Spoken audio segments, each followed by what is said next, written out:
नमस्कार, आप देख रहे हैं एलएसडी न्यूज चैनल। तारीख हो गई है 7 मार्च 2025 दिन शुक्रवार। आइए बात करते हैं आज के मुख्य समाचार में देश दुनिया की 10 बड़ी खबरों पर, जहां पर आज की पहली खबर, मुफ्त अनाज देकर गरीबों को बनाया और गरीब, आर्थिक नीतियों पर भी फेल, सरकार पर खूब बरसी मायावती। हाल ही में बीएसपी से अपने भतीजे को बेदखल कर सुर्खियों में रही मायावती अब सरकार पर बरस पड़ी है। मायावती ने गुरुवार दोपहर प्रेस कॉन्फ्रेंस की और केंद्र सरकार और यूपी सरकार दोनों पर जोरदार हमला बोला। मायावती ने कहा, सरकार आर्थिक नीतियों पर फेल साबित हुई, वो अब धन विशेष को टारगेट करते रहते हैं। मायावती सरकार फ्री में अनाज पर बोली। मायावती ने प्रेस कॉन्फ्रेंस के आगे सरकार के फ्री अनाज नीति पर भी सवाल उठाया और कहा कि सरकार ने गरीबों को फ्री राशन यानी अनाज उपलब्ध कराकर भिखारी बना दिया। सरकार ने गरीबों के आत्मसम्मान को ठेस पहुंचाई है। दलितों पिछड़ों के साथ अन्याय हो रहा है। सरकार को अपनी संकीर्ण और जातिवाद की सोच बदलनी होगी। अमेरिका टैरिफ संकट को अवसर में बदल देगी सरकार, चंद्रबाबू नायडू ने पीएम मोदी पर जताया भरोसा। अमेरिका के राष्ट्रपति डोनाल्ड ट्रंप ने भारत समेत विभिन्न देशों में उत्पादों पर टैरिफ बढ़ाने का ऐलान किया। ट्रंप ने कहा कि बढ़े हुए टैरिफ आगामी 2 अप्रैल को लागू हो जाएंगे। दुनिया भर में ट्रंप के इस कदम की चर्चा हो रही है। हालांकि आंध्र प्रदेश में मुख्यमंत्री एन चंद्रबाबू नायडू ने कहा कि भारत सरकार अमेरिका की ओर से शुल्क लगाए जाने से पैदा हुई चुनौतियों को रणनीतिक लाभ में बदल देगी। नायडू ने देश के नेतृत्व पर भरोसा जताया। तमिलनाडु के डिप्टी सीएम उदयनिधि स्टालिन को सुप्रीम कोर्ट ने दी राहत। सनातन धर्म को लेकर बीते दिनों तमिलनाडु के डिप्टी सीएम उदयनिधि स्टालिन ने विवादित बयान दिया था। इसके बाद यह मामला सुप्रीम कोर्ट पहुंचा, जहां उन्हें आज राहत मिली है। इस मामले से सुप्रीम कोर्ट ने कहा कि अनुमति के बिना इस मामले में कोई और केस दर्ज नहीं होगा। वहीं गिरफ्तारी से अंतरिम संरक्षण बरकरार रहेगा। बिहार मामले में नए केस पर भी सुप्रीम कोर्ट ने नोटिस जारी किया, जिस पर अप्रैल महीने में सुनवाई होगी। प्रधान न्यायाधीश संजीव खन्ना और न्यायमूर्ति संजय कुमार की पीठ ने सनातन धर्म पर टिप्पणी के संबंध में उदयनिधि स्टालिन के खिलाफ दर्ज मामलों में उन्हें बलपूर्वक कार्रवाई से संरक्षण देने वाले अंतरिम आदेश की वैधता की अवधि बढ़ा दी है।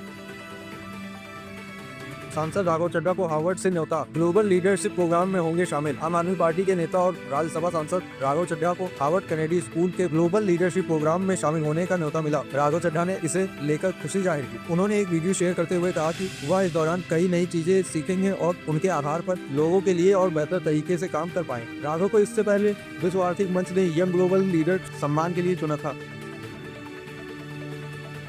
चंद्रमा पर बर्फ की मौजूदगी, पहले के अनुमानों से ज्यादा। चंद्रयान 3 मिशन के आंकड़ों से हुआ नया खुलासा। चंद्रयान 3 मिशन के दौरान एकत्र किए गए करोड़ों के अध्ययन से पता चला है कि पूर्व के अनुमानों की तुलना में चंद्रमा के ध्रुवों पर अधिक स्थानों पर सतह के ठीक नीचे बर्फ मौजूद हो सकती है। अहमदाबाद स्थित भौतिक अनुसंधान प्रयोगशाला के संकाय सदस्य एवं प्रमुख लेखक दुर्गा प्रसाद कर्णम ने कहा कि सतह के तापमान बढ़े, लेकिन अत्यधिक स्थानीय परिवर्तन सीधे बर्फ के निर्माण को प्रभावित कर सकते हैं और इन बर्फ कणों को देखने से उनके उद्गम एवं इतिहास के बारे में अलग अलग कहानियां सामने आ सकती। ट्रेड वॉर की आशंका के बीच ट्रंप का बड़ा फैसला, मैक्सिको को राहत, कनाडा को दी खुली चुनौती। अमेरिका राष्ट्रपति डोनाल्ड ट्रंप ने ट्रेड वॉर की आशंका के बीच मैक्सिको को राहत दी है और उन्होंने मैक्सिको से आने वाले सामान पर 25% टैरिफ लगाने का फैसला किया, जो कि 1 महीने के लिए टाल दिया गया। टैरिफ की नई दरें अप्रैल में लागू होंगी। कहीं कनाडा को लेकर उन्होंने कहा जस्टिन ट्रूडो की वजह से टैरिफ की समस्या खड़ी हुई और वह उसका इस्तेमाल चुनाव जीतने के लिए कर रहे हैं। ट्रंप ने साफ कर दिया कि वह मैक्सिको को भले ही राहत दे रहे हैं, लेकिन कनाडा से आयात होने वाले सामान पर टैरिफ रेट कम नहीं होगा। भारत के दिग्गज खिलाड़ी ने अचानक वापस लिया रिटायरमेंट, मार्च में फिर खेलेंगे मैच। भारत के स्टार फुटबॉलर सुनील छेत्री ने अचानक से अपना रिटायरमेंट वापस ले लिया। सुनील छेत्री भारत के लिए सबसे ज्यादा गोल करने वाले खिलाड़ी रिटायरमेंट से वापसी के बाद अब वे मार्च में फिर से मैदान में खेलते हुए दिखाई देंगे। करीब 40 साल के हो चुके सुनील छेत्री ने पिछले साल जून में ही अपने रिटायरमेंट का ऐलान किया, लेकिन करीब 8 महीने बाद फिर से उनकी वापसी हो रही है। जयशंकर की सुरक्षा में चूक का मामला, भारत की कड़ी आपत्ति के बाद ब्रिटेन ने भी कहा ऐसी गलती अस्वीकार। जयशंकर की ब्रिटेन यात्रा के दौरान उनकी सुरक्षा में चूक मामले पर भारत की कड़ी आपत्ति को यूके ने भी गंभीरता से लिया। ब्रिटेन ने कहा कि भारतीय विदेश मंत्री की सुरक्षा में अस्वीकार्य है। यूके ने अपने बयान में कहा कि मेट्रोपॉलिटन पुलिस ने स्थिति को संभालने के लिए तेजी से काम किया। हम अपने अंतर्राष्ट्रीय दायित्वों के अनुरूप अपने सभी राजनीतिक आगंतुकों की सुरक्षा सुनिश्चित करने के लिए पूरी तरह प्रतिबद्ध हैं। सुरक्षा बाधित करने के इस तरह के प्रयासों की कड़ी निंदा करते हैं। गुजरात फतह के लिए अभी से एक्टिव राहुल गांधी आज अहमदाबाद पहुंचेंगे। चुनाव जीतने के लिए बनाया एक नया प्लान। कांग्रेस नेता राहुल गांधी शुक्रवार को अहमदाबाद के 2 दिवसीय दौरे पर रहेंगे। इस दौरान वह 2027 के गुजरात विधानसभा चुनाव के मद्देनजर पार्टी नेताओं और पदाधिकारियों के साथ बैठक करेंगे। कांग्रेस ने बयान जारी कर कहा कि राहुल गांधी ने पूर्व में कहा था कि पार्टी 2027 का गुजरात विधानसभा चुनाव जीतेगी। विधानसभा चुनाव लड़ने का काम शुरू करने के लिए राज्य में आ रहे हैं।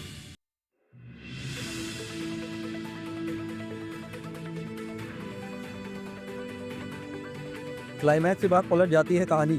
बजट से 13 गुना अधिक की कमाई, ओटीटी पर आज भी है कब्जा। 2024 में बड़े पर्दों पर रिलीज हुई एक धमाकेदार तमिल फिल्म दर्शकों के बीच अपनी दमदार कहानी की वजह से आज भी खूब चर्चा में है। बॉक्स ऑफिस पर इस मूवी ने अपनी लागत से 13 गुना ज्यादा कमाई की और ब्लॉकबस्टर साबित हुई। 2 घंटे 21 मिनट की इस फिल्म ने भारत और चीन के सिनेमा घरों के बाद ओटीटी पर भी तहलका मचा दिया। अगर आपने एक बार फिल्म को देखना शुरू किया तो बस देखते ही चले जाएंगे। साउथ की इस फिल्म में क्लाइमैक्स के बाद खतरनाक और हैरान कर देने वाला सीन देखने को मिलता है, जिसे देखने के बाद लोग इसे कभी नहीं भूल पाएंगे। सस्पेंस आखिरी तक बरकरार रहता, इसकी कहानी आपके दिमाग को घुमा कर रख देगी। ऐसी डेली न्यूज अपडेट्स पाने के लिए LSB2 चैनल को सब्सक्राइब करें, वीडियो को लाइक करें, शेयर करें अपने दोस्तों के साथ, कमेंट बॉक्स में अपनी राय जरूर दें। मिलते हैं फिर मुख्य समाचारों के साथ। नमस्कार।